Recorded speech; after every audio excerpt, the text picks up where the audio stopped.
comes to your mind when you see a crystallized, granulated or semi-solid honey?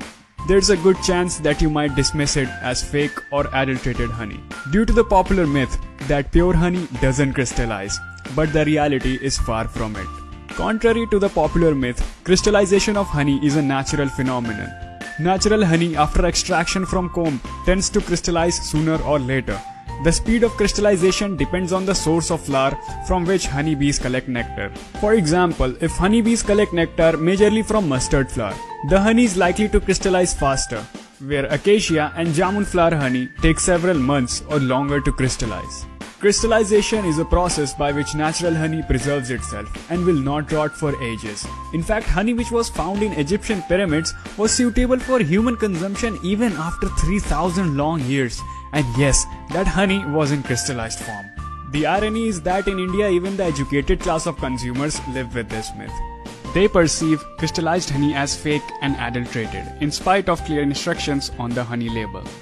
This myth has done so much damage that the availability of natural honey in the market has become scarce.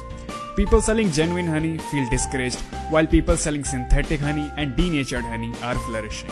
Most commercial brands avoid packing natural honey. They either denature honey through high heat ultrafiltration and by adding anti-granulating chemicals, or simply pack synthetic honey like high fructose corn syrup or rice syrup, which does not crystallize at all.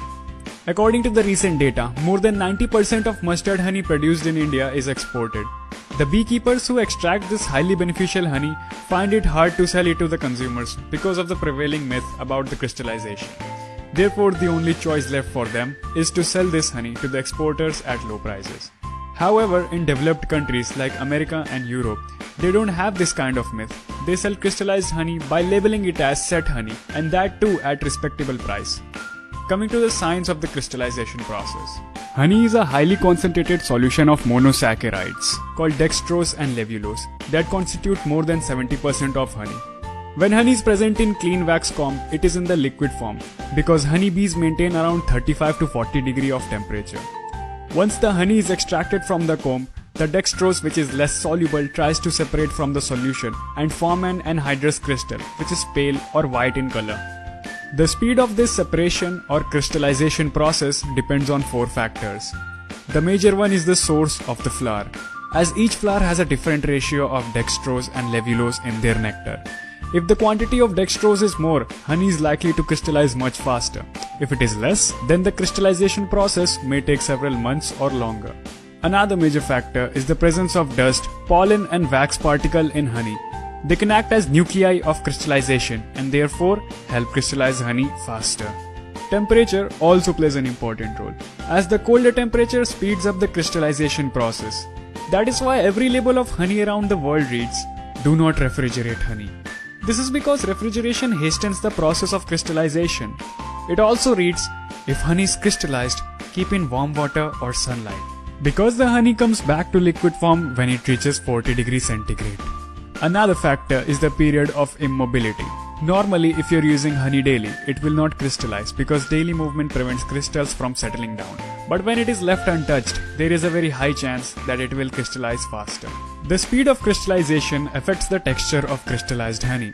If the process of crystallization is faster, then there will be many tiny crystals resulting in a smooth texture. If the process is slower, then the crystals will be larger and fewer, resulting in grainy texture. The good thing is that any kind of crystallized honey can be converted into liquid honey by immersing it in hot water or keeping it in sunlight. However, care should be taken not to heat beyond 45 degrees, otherwise honey will start losing its nutritional value. So next time you come across the crystallized honey, never perceive it as fake or adulterated. Instead, educate people about it. We believe that people will start getting genuine honey once they come out of this evil myth.